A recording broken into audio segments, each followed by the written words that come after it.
Oh, hello and welcome to What Are We Talking About with Jamie Jakes. I am him, and we are here to tell you guys how to make money on the NFL draft.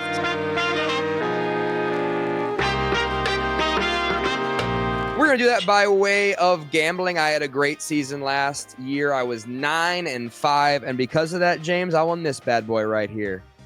Get yourself one of these. I still have not received my playoff belt, so... You were over at my house the other day. It's here. I should have given it to you. You should have. James, NFL Insider James, our resident, reigning, defending, postseason NFL gambling champion of the podcast, and he's also an NFL Insider. How you doing, buddy?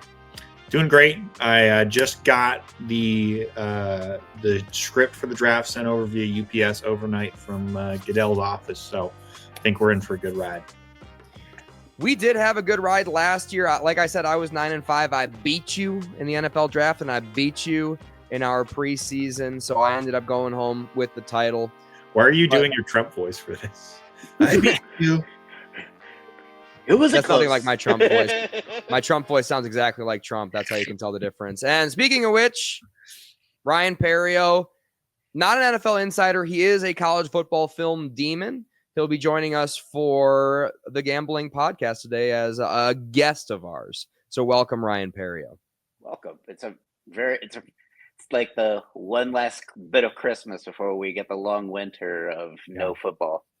This is really where the season ends, is the NFL draft, and then it starts week 1. Yeah. So we're about to go through it. We really are. So we're going to enjoy it while we still can. The Canadian this is our. What the heck? This is like when you watch a Marvel movie and you watch the credits for the little. That's what the NFL draft is. It's like the credit scene that like gets you pumped for next season. Cam Ward went to Tennessee, where he'll be doomed to be mediocre for the rest of his career. Yeah. Tease to the future. Yeah, James, we did forget about Canadian Football League. We don't like it. We don't want it. Nothing Canadian up in here. We're all about the United States of America. All right. Your boots. I did go back and rewatch our 2024 season, and I was pretty spot on with a lot of stuff. I was way off on one take. I'm not going to bring it up right now, but I will say that this year is much less predictable in that last year I had like 4 guys slotted to exactly who they were going to be in like the mid first round, not even like the top 3 guys. So this one's much more difficult. You were on the Bo Nix train before anybody, James. I will say that. Give you a little shout out there for getting that one right. I did have Penix before Nix, so we did have first round grades on them, which was controversial at the time. They were not for sure first round guys. I had a Dunze locked into the Bears, which, I mean, not even patting my back on that one, but it was very, very easy. So this year, I think a lot more difficult. Even so, these greedy sports books not putting out shit. They're not putting out anything fun, anything interesting. They're scared, which makes me excited, honestly. They're terrified, and they should be, because we hammered them last year as gambling gamblers. All right, moving on to our first pick. I'll set it up. These are all James's picks, and what Ryan and my mission is a forced bet. We can either agree or disagree with James on all of his recommendations for this evening. Okay, we can keep or flip the script at any point. No, and there's no bet. There's no golden ball.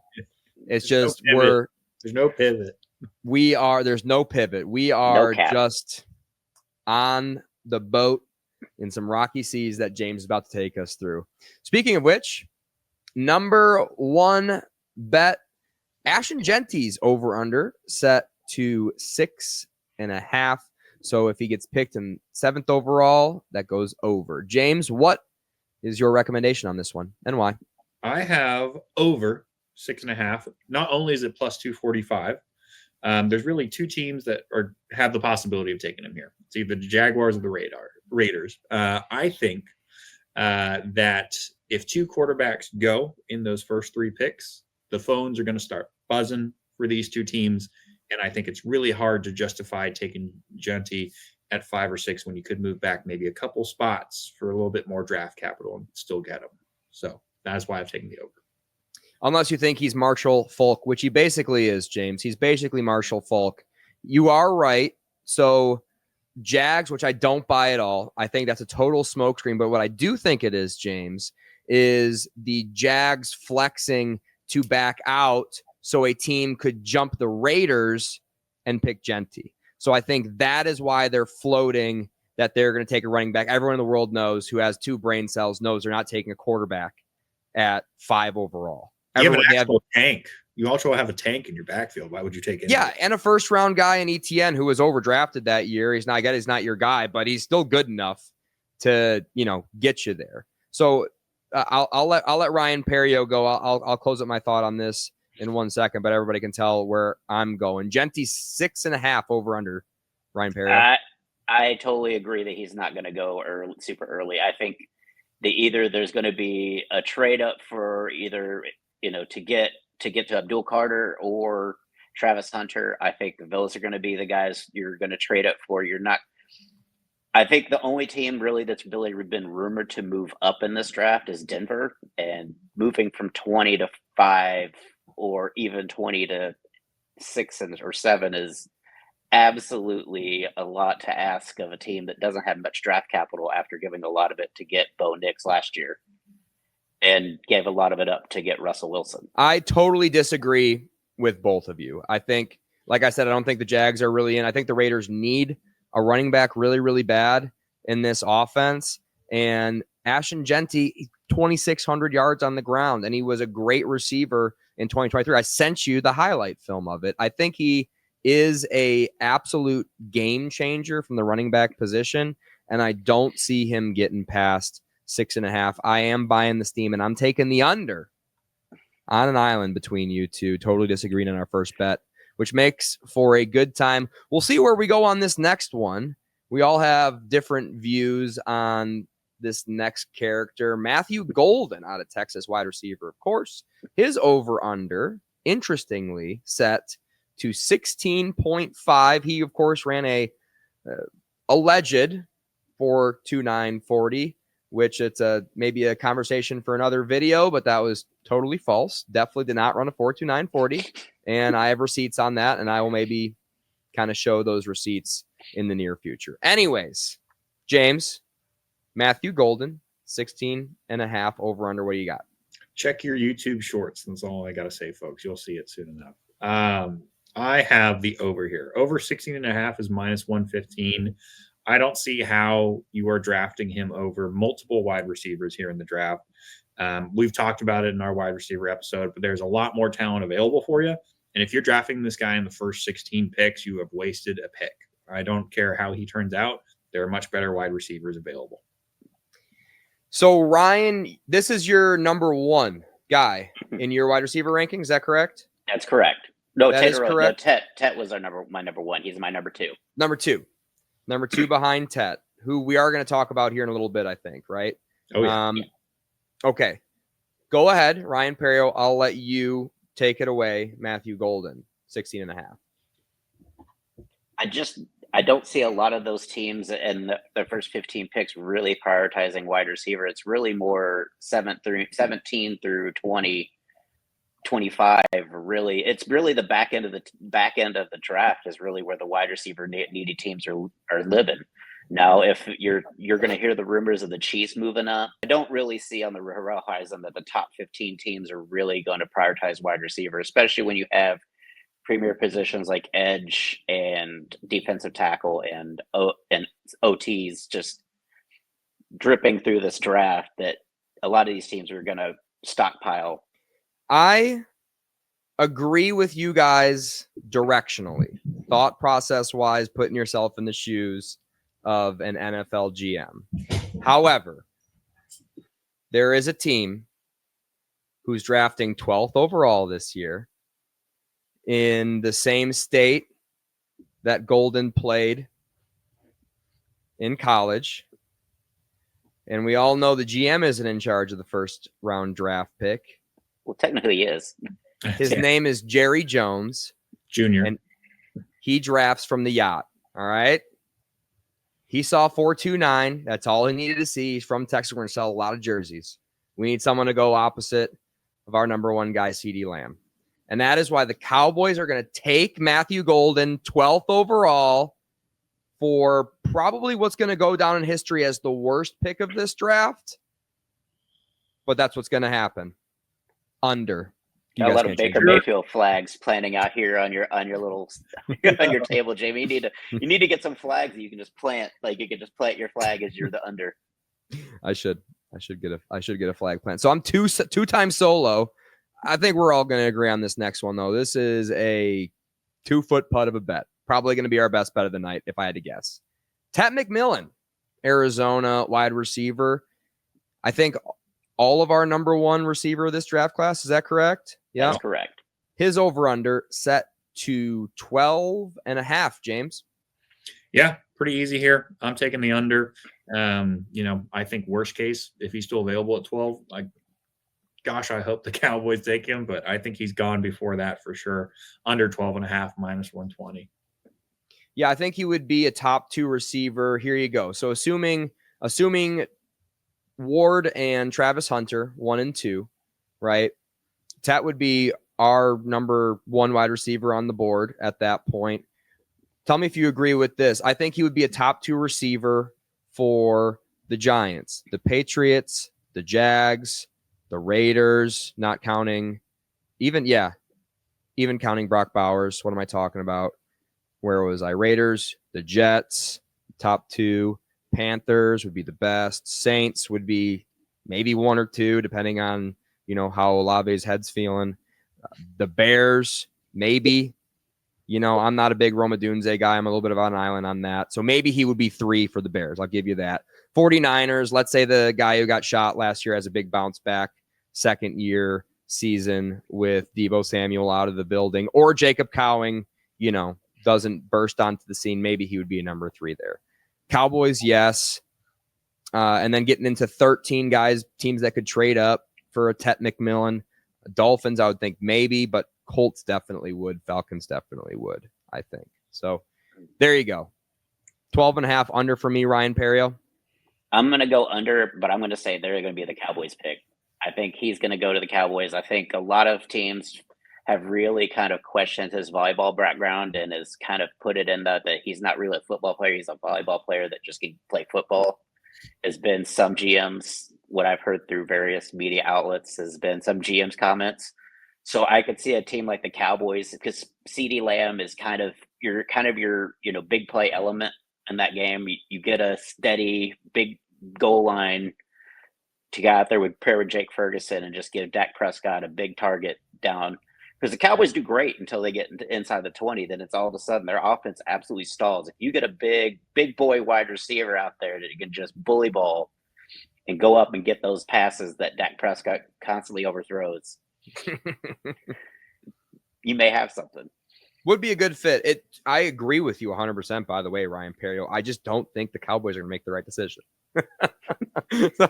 so that's where I disagree with you. For the Cowboys taking Tet here. But yeah, so we're all on the under for Tet, and I love that, and I feel really good about that. Our next pick here on the board is Jaxson Dart, Ole Miss quarterback. Our James's number 1 rated quarterback on his list. I think Ryan Perrio, you had him two with me as well, right? Yes. So we had Cam first, and we both had Dart as our second. He is mobile, right? He was number 1 in yards per pass attempt in this draft class. I think he'll be the second quarterback drafted in real life. I really do believe that. James, where are you on this one? His over-under set to 25.5. Yeah, I would have taken this all the way to 12.5, honestly. Yeah. I don't think there's any way he falls outside of even the top 10. So as you'll find out with the bet that we're going to talk about. Yeah, let's just set it up right now. So we got a 2-parter here.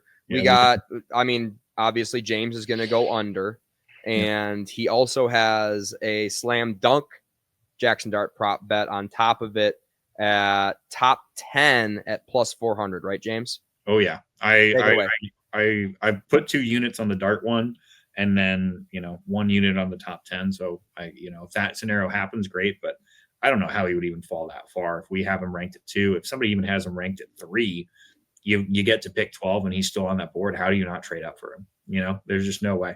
I think he's a starting NFL quarterback. We talked about it in the quarterback podcast, but I think he's a superstar in this league. I really do. And if he's still sitting there at 12, I don't see how anybody doesn't get him, let alone 25. Yeah, I agree. I agree wholeheartedly, James. Ryan Perrio?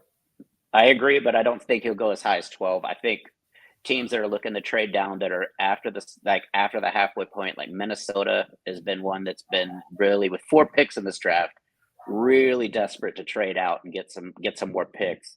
So if he slides into the 20s, that's a partner that you can dance with if you've got a bevy of picks like another team. You know, like if you're the Rams and say, hey, you know, this 1 year, you know, every year renewal with Stafford, maybe we go ahead and pick up Dart, let him sit behind Stafford for a year, and then turn the keys over to Jaxson Dart. Like, I think that's a great pick. Like, yeah, at some point, even these teams who don't need a quarterback are going to make the. I mean, it's freaking Jaxson Dart. So we're either going to trade this thing back or, like, I mean, there's some smart organizations in the 20s. I mean, obviously they won last year, but I mean, I guess Bengals wouldn't, but like Cardinals might take a peek at them. I mean, Seahawks maybe take a peek at them. Even Buccaneers might kick the tires. Probably not the Broncos. Steelers definitely would. Chargers might. These teams are just gonna, who might have a great evaluation on this guy and just be like, we don't really need a quarterback for the next 2-3 years, but hell, we'll take a premium backup at worst and a guy who can come in and win us games at best. So I'm all the way. Yeah, I'm all the way in on the. I mean, Packers. Let's be real. They've done it recently. I did read on the rumors page that the Steelers are looking to come away after the draft with 2 quarterbacks. Yeah, whether that be Rodgers or not, they're coming out of this at the end of the draft period with 2 quarterbacks added to the roster. So take that with what you will. Like, if that's. Yeah, I think Dart under 25.5.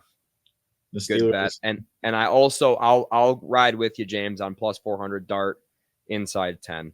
The Steelers are like, if we don't have 1 quarterback, we'll have 2. Yeah. It's not. I don't think that'll ever work. We'll find out. Worked for them last year, didn't it? I mean, it's kind of worked for them every year, but whatever. Not really. Not in the playoffs. Anyways, Bill Walsh, the ghost of Bill Walsh, is giving a big old thumbs up, though. That's enough Steeler talk for one podcast. Moving on to a cluster of bets you've got here for us, James. We've got to be drafted in the first round. Okay, and all of these are going to vary in the numbers that you're going to get the payback for these. So, James, you'll have to fill us in on that, but we'll go ahead and start with your first guy on the list here. Ohio State wide receiver Emeka Egbuka to be drafted in the first round. James, what do you got on this one? Yeah, minus 275. I thought this would be like minus 1,000. Even if I didn't even know if it would be on the board. I'm shocked that it's on the board. I don't see how this guy isn't a first round talent. I don't see how this guy isn't getting drafted in the first round. Yeah, it makes no sense if anybody lets this. If he goes to the second round, I'm trading up to 2-1 immediately because that is an amazing value. Ryan Perrio?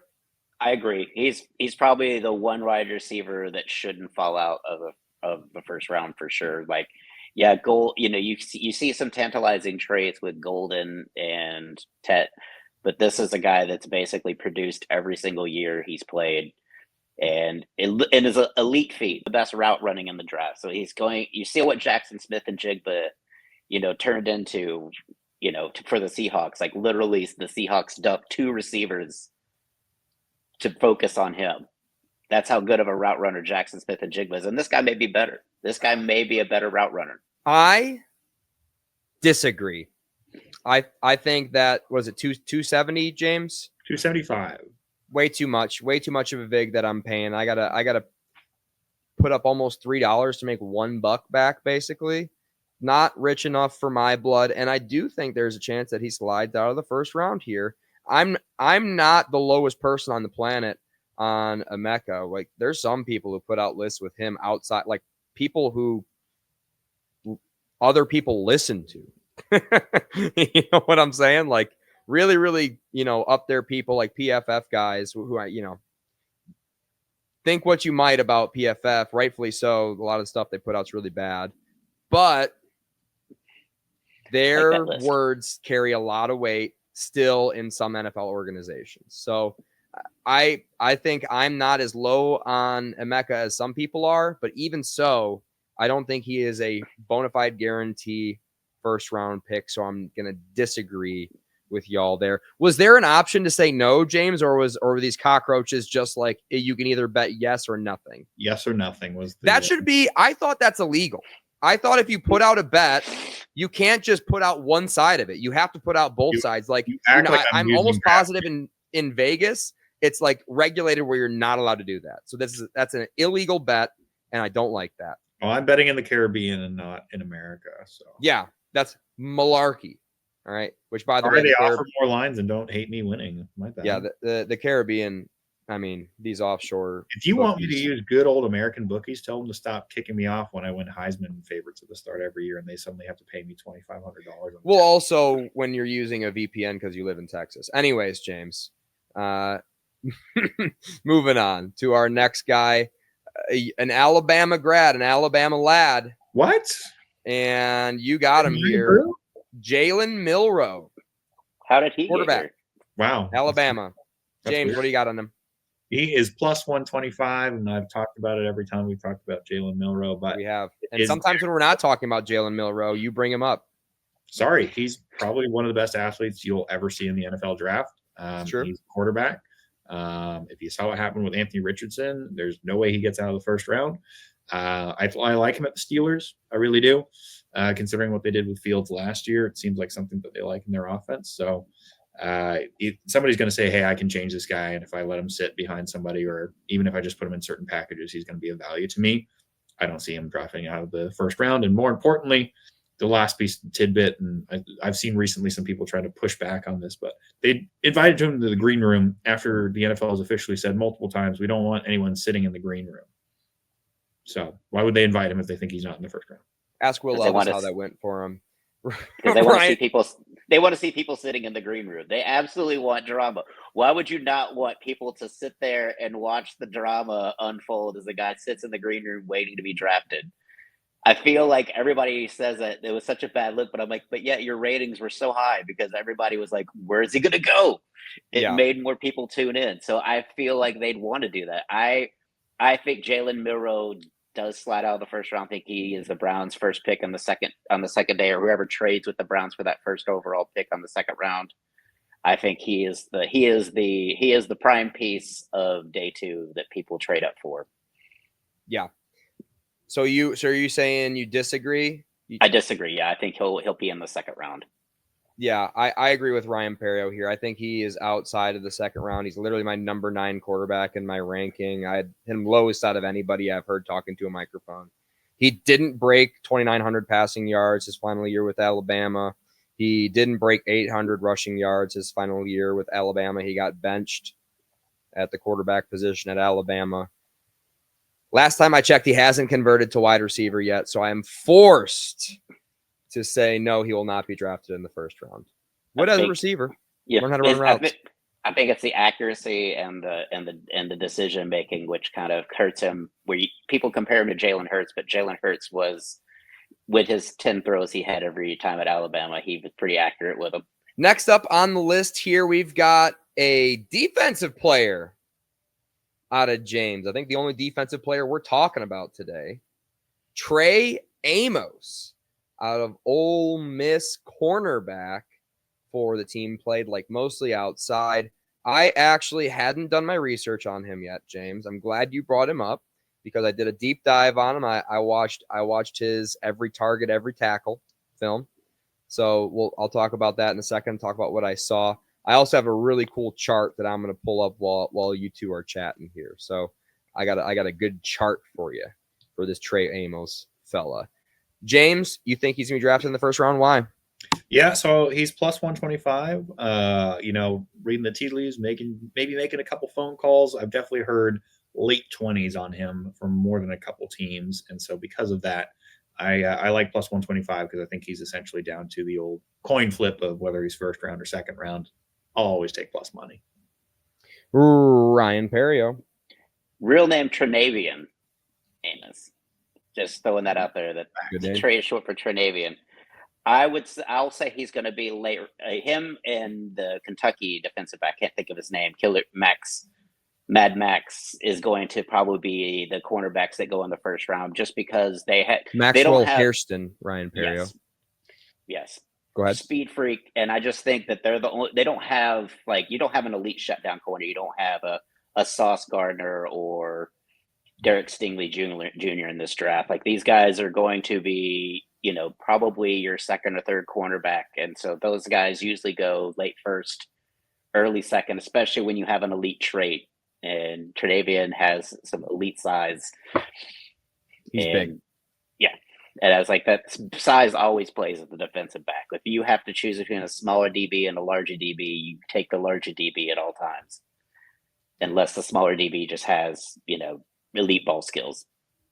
So Ryan Perro, you are officially agreeing with James here? Yes, I agree. I think any team, a defensive-minded team, or wants to shore up their defense, will absolutely draft a corner that's got these kind of traits late first, because that's a value and something you can definitely use. Like, it's not like you don't put a package with 3 or 4 corners out there. It's not like drafting, a running back when you have a running back. You can't have too many DBs in these wide open passing offenses these leagues have now. And so you've got to be able to counter. So I think, these hybrid and defensive back players definitely go late first. Look at Brian Branch. Like, how many people wish they had taken Brian Branch in the first round?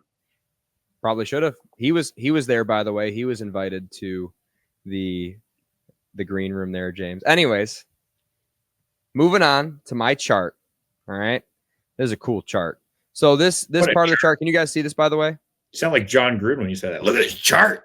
It's a great looking chart. Look at this chart right here. It is a great chart. I'm telling you. All right. So chart right here. We've got, where's our guy? Tre Amos right here from Ole Miss. So these are his numbers. This left-hand side, I don't really care about. That's just alignment. I don't really care at all about that for what we're talking about right now. So you'll see these two numbers right here, he does a really, really good job at. And I had to look up what these meant. So this is snaps per reception and forced incompletion percentage. So when targeted, how many times did he force an incompletion? He was elite at both of those metrics. Unfortunately for you, James, these Pro Football Focus metrics did not do a great job of predicting the future in last year's draft, which we have right here. So, of course, everyone knows the 2 best players in the draft were Quinyon Mitchell and Cooper DeJean. Can we all agree on that, boys? I'd say that. Sure. Okay. Sure. Kamari Lassiter's up there pretty well. Yeah. Okay, so let's throw Lassiter in as well, to just for conversation's sake. So Cooper DeJean, actually, these 2 middle metrics that we just talked about wasn't great. Wasn't elite in either of them. And same thing with Terry and Arnold. He was good at the forced incompletion percentage, reception per coverage snap, wasn't very good at. Well, both of these guys were pretty darn good at. Quinyon Mitchell here. They were both really good at yards per snap, which makes sense. It seems like the best metric for me. And their rating when targeted, the QB rating when targeted. So Quinyon Mitchell and Cooper DeJean, both elite in that. And then we were also going to look at Kamari Lassiter, who was elite in that and not so great. He did play for Georgia, so he played a lot of good quarterbacks that season. So he wasn't elite in that, but he was very elite in this metric. Okay? So anyways. Sorry, I was just mesmerized by Ennis Rakestraw's ridiculous rating. It's 102.4. Well, I'm still holding out hope for him as a Lions fan. But anyways. All right. So by those metrics, I think the best guys in this draft are going to be the Notre Dame fella, Will Johnson, and obviously Travis Hunter. Okay. Tre, to his credit, he was still good in yards given up per snap, and he was pretty okay in rating as well. But when I watched the film, I noticed he was a very willing tackler. He has great size. He's maybe not the best tackler. He also didn't show great speed, especially laterally. He let guys outside of him a lot. He's got probably the best hands out of a corner I've seen, and probably the best instincts out of a corner I've seen in a while, where he'll just break off the guy he's covering and pick something off. His highlights are awesome, but in his every tackle opportunity and every target film, I think he showed a little bit of inconsistencies. So for that reason, I think he might fall out of the first round. So I'm going to disagree with you again here. You should have just said disagree. Yeah. Chart actually looked pretty good, to be fair to you. Yeah, I like that. I like it. It's very good. That's a very cool chart. We should probably implement that for our draft ones next year to see if we can get some kind of charts like that of different hidden numbers, that, as they call them. So this, by the way, this is a really good account to follow. It's Football Insights, FBALL_insights on X, and they rule. They put out stuff like this all the time. I love their charts. They in a world where on X a lot of people put out some pretty ridiculous charts that kind of force themselves to look right. Football Insights do a really good job of putting out meaningful Unbiased data that people or people maybe can't discern the difference sometimes, but they put out some really meaningful charts and graphs. Anyways, moving on to Luther Burden, and I can't wait to talk about this guy, James. First round talent. I think we would all probably agree with that. Will he be drafted in the first round? There are other things about his profile that we'll talk about here in a second. Out of Missouri, wide receiver, Luther Burden in the first round, James. It's pretty simple on my end. I think he's a first round talent. They got him at plus 225 to be in the first round. I will take that any day of the week. Recently released his practice footage from Missouri. Ryan Perrio, what do you got on him? I'm going to disagree.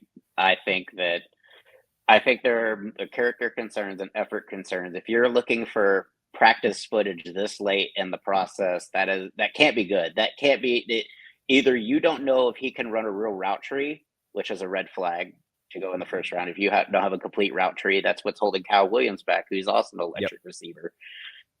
Like that to me is a really big red flag. And I don't know who put that out there, but if I'm Burden, I'm pretty upset about it, that's being leaked out to the media, because it's hurting your draft stock. And I think it's one of those things where I think there are a lot of things I've noticed on game footage where he gets a lot of personal foul calls, a lot of where players are having to hold him back, and him taking possibly ejectionable penalties on other punching teams. Guys in the helmet. Yep. So I could see that as a lot of teams that pick in the first round don't want to bring that into their house in the first round. You don't want to give them any kind of hierarchy. You want to bring them in later. Like DK Metcalf had similar, I would say, there was different concerns about his route tree and things like that, and proved to be a steal in the third round. But it did take to the third round to get past all those characters / route tree concerns to pick him. Yeah, I think Bill Belichick drafted N'Keal Harry over A.J. Brown and DK Metcalf in that draft. Pretty interesting fun fact. I always forget A.J. Brown's in that draft too. Anyways, Luther Burden, like you said it all, Ryan Perrio, on film from day one. As soon as I watched his every target film, I'm like, big character concern guy. And basically all the feedback we've gotten, his interview with the media, he just tanked. He bombed. He was like the worst out of anybody at the combine. He has second round Pittsburgh Steelers written all over him, which is probably great for Antonio Brown, at least in the short. Antonio Brown, Mapletron, him and George Pickens on the same team. Pickens, yeah, thank you. Yeah, finishing the Steelers trifecta of whatever. They've also got, I guess, Roman Wilson there still anyways. Whatever. I think their ultimate plan is to take diva wide receivers who are angry and physical and not give them touches, so that way when they run the ball, they're extra angry when blocking. And I think it's paying off. Yeah, I don't think he's a very willing blocker, James, either, by the way. Okay. Luther Burden.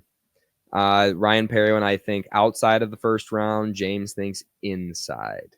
Tell me The the first- last time the NFL has cared about a wide receiver's problems off the field. Let me tell you.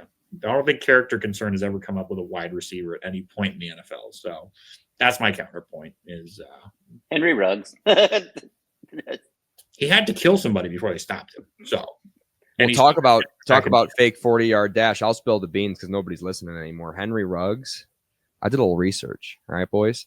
And I took, because there was controversy of Matthew Golden's 40-yard time, I cut it down frame by frame, looked where his hand comes off, the frame his hand comes off the turf, and started a clock exactly then.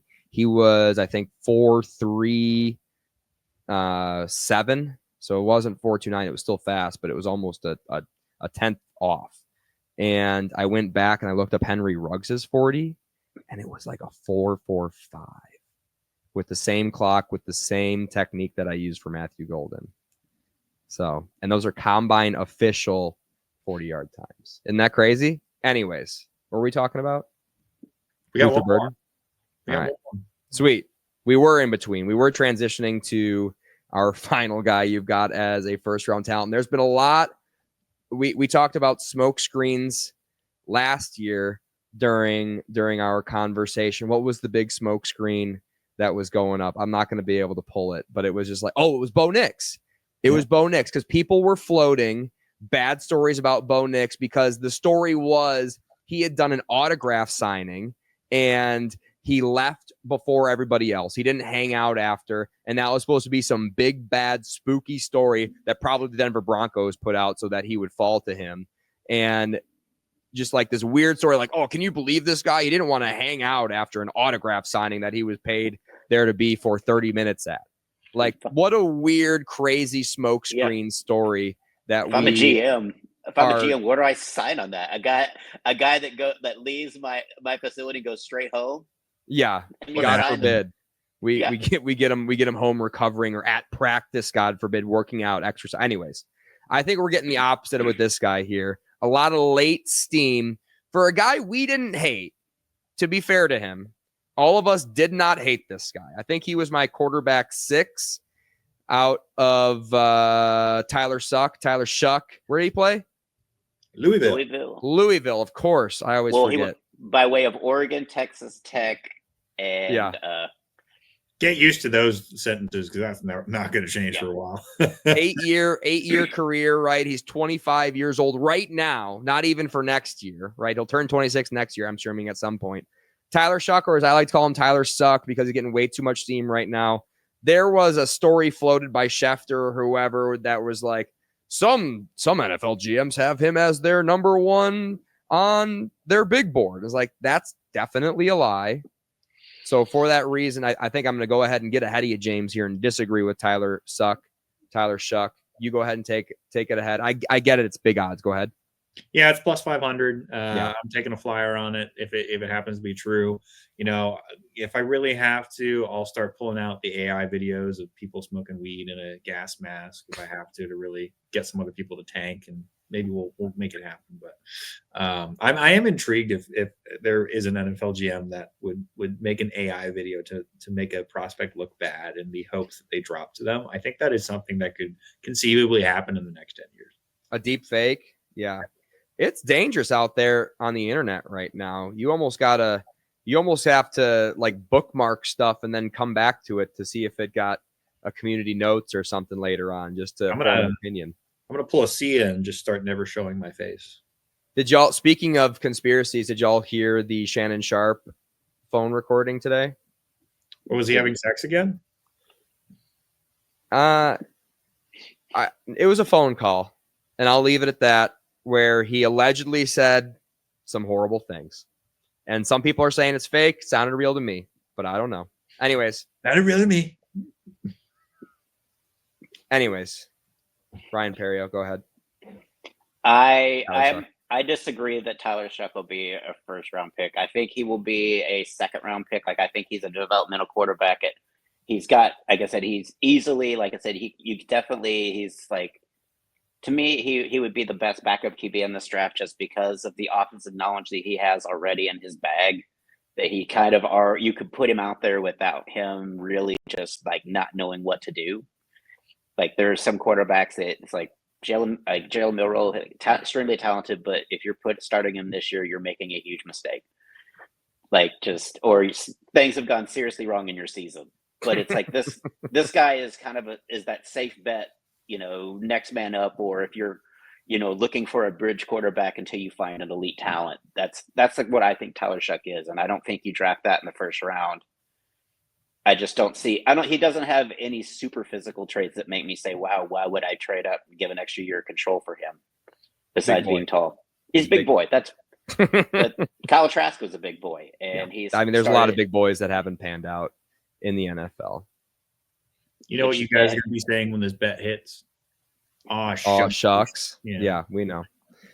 So yeah, a developmental quarterback at the age of 25, first round pick. We're talking about first round pick, fifth year extension. He'll be 31 signing that 5th year extension theoretically if he goes in the first round. So that's another reason I don't think teams are going to be eager to go ahead and jump up into the first round. They're going to be comfortable waiting in the middle of the second round to see if he falls to him. I think. So like to me, I get it's a plus 500. It's a plus 500. So congratulations to you. What's the implied odds on that, James? Like you got to hit on that like 15% of the time to break even. Is that right? It is below 20%. I know that. Now, if you were making that bet on a Kyle McCord, I could see that because I think Kyle McCord's something more you would bet a 5th year on. Like he's got a skill that you could. Jalen Milroe has a skill that you could bet a 5th year on. 16% chance is the implied. 16%. Oh, I was way off. I said 15. Off the top of my head. 6 repeating. Yeah. So to be fair to you, 16% chance he's drafted in the first round sounds a lot better than will he be drafted in the first round, right? But I'm going to say there's less than a 16.67% chance that he is drafted in the first round. But yeah, like you were saying, Ryan Perrio, I'm glad you brought it up. Kyle McCord, younger guy too. I think he's 21 right now. He transferred right out of Ohio State to Syracuse and proceeded to throw for over 1,000 more yards than Jalen Milroe did this year. He's not very mobile, right? But I think he's got a lot of juice, a lot of fast decision making, pre-snap, post-snap, and accurate with his hand, pretty big arm. And no bets out there. No bets and for these him. Fucking cockroaches won't even play out a plus 600 line for us. Which tells you that either he's a sure thing or he is a sure not. And so it's one of those things where it's so extreme on either side that he's either definitely going or definitely not going, that they don't want to put any kind of numbers out there that they're going to lose. I think there's probably not a good chance, I would say. He could be like the Penix where like some people didn't see it coming, where he's just like drafted in the top 10 that nobody, who wasn't really paying attention saw coming. But we are way ahead of market, all three of us. And I think Ryan Perrio, you were like the most lukewarm on him out of the three of us. But I've been reading a lot of reports that the Giants have extensively worked out Kyle McCord. Like they have absolutely worked him to they have done the most homework on him. So that makes me wonder, like maybe somebody knows that the Giants are going to, come back in at 28-30 and maybe grab McCord and say, here's they go Carter, Ryan Perrio. Is that what people are saying? I think they're going to go Abdul Carter. 3rd overall. Talk about a 3-headed monster pass rush with him, Burns, and then you got big sexy Dexy in the middle. That's a front. That's an offensive line that looks over at the other side, goes, whew. They're gonna theoretically just hang out and wait in the end of the first round, trade up and grab Dart or McCord.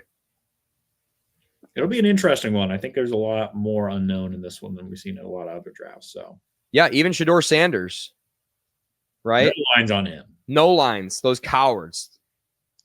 I think the lack of lines tells you how many question marks there is walking into this one. That even if the bookies and the books don't know who the heck's going, because by tomorrow, a lot of these lines are not going to be on the board anymore, right? They're going to be taken down because somebody's going to leak something somewhere.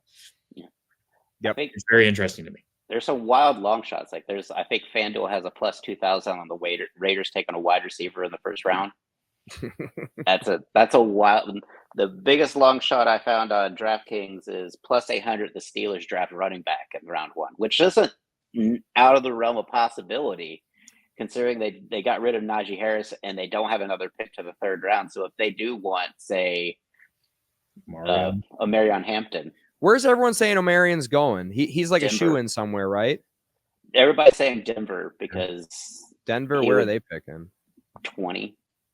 Yeah. Which, by the way, I mean, Scadavo is obviously the right pick to make if you're Denver, but they can make a bad decision if they really want to. I'd rather see Scadavo. I like to see Scadavo on the Bills. I think he's a Buffalo kid, like him and Josh Allen back there. Just 2-headed monster on short yardage. The heir apparent to James Cook, or just the compliment to James Cook. Just the hammer to James Cook's swagger. Well, Cowboys I mean, linked to Omarion a lot, but I don't. Who is? Cowboys are another one that they continue to pop up with because they're like bell cow running back in Dallas, Zeke 2.0. So that narrative keeps going. So well, they say if Jeanty falls to them, that Jerry Jones will not pass on Jeanty to the Cowboys. That he will try to recreate the '90s and have his triplets. Even with somebody as bad as a GM as him, I would hope that he makes that move. If he's still out there. That would be the most Jerry Jones thing. Would be somehow he gets on the phone and somebody's got to call him and be like, "You need to draft Ashton." I'm telling you, Jeanty, in a world where Jeanty falls to 12, which I already agree it's not going to happen, but in a world where it does, Jeanty fall into 12, he's going to run in that card for Matthew Golden faster than you can even blink, James. I'd just like to see Golden go to the Saints. I think that'd be cool. Just Golden with gold, like the gold, like. Speaking of Jaxson Dart, I think he's a Saint. I really do. Much smarter move than Shough at that spot. That's for sure. Yeah, at 9 overall too. By the way, James, which would hit our plus 400. No, I really do like him at New Orleans. I think that would be a very fun place for him to be. It'd be a fun place, but I just don't see with their salary cap, like if they would willing to invest when they have so much money tied in Derek Carr. Would they cut Derek Carr loose, shed some of that cap money that they're strapped with, and then go get their QB of the future?